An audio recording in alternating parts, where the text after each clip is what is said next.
we can clearly see the 3 panels running through the top of the head, the area at the back, and then the side panel. And then right at the nape area, Rachel has then braided that area just to keep it out of the way so she doesn't cut it in any of the haircut until the end. This is going to be the disconnected mullet area through the back.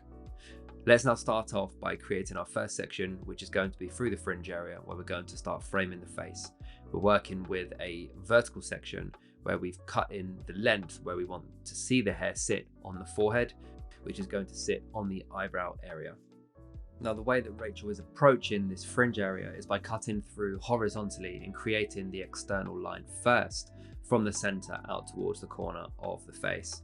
Generally speaking, she's getting longer and longer, from the center being the shortest point and to the corner of the eyebrow being the longer point.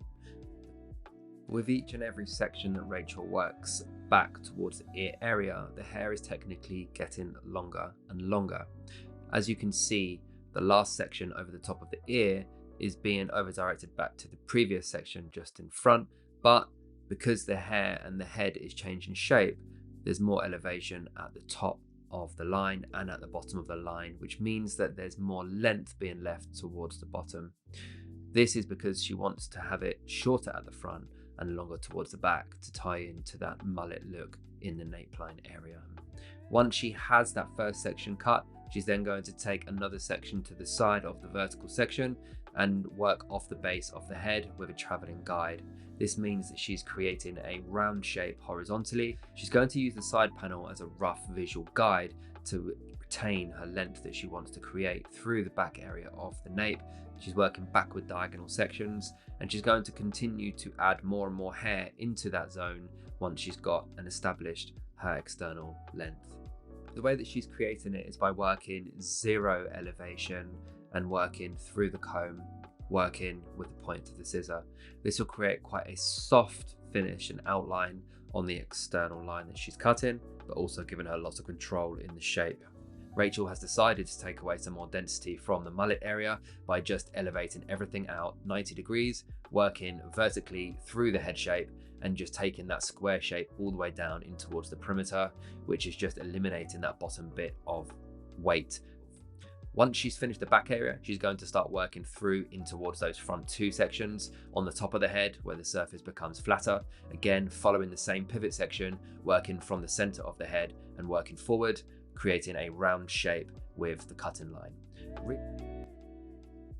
Once Rachel has come to the end point of side number 2 at the front, that should be all of the internal layering done, completed with the pivot section. Rachel can now go in horizontally and just give that area a small cross check. Any small bits of hair or areas that may have been missed in the main technique can now be connected in through the cross check, with the horizontal shape becoming again rounded and fluid.